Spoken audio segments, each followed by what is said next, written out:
Namaste. What are today's messages?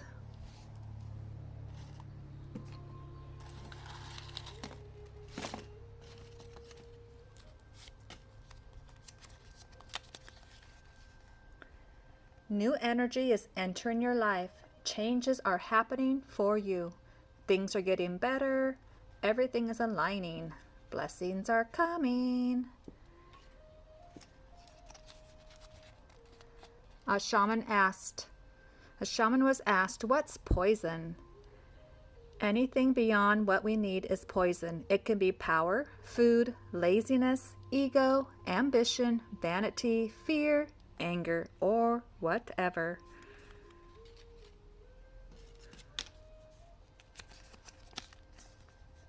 Just because my job doesn't pay me as much as yours doesn't mean you're better than me.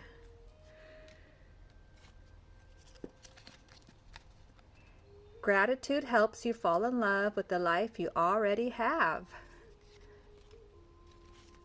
And the last one today. In between your goals, remember that there's a precious thing called life that has to be enjoyed. All right. Thank you. Bye.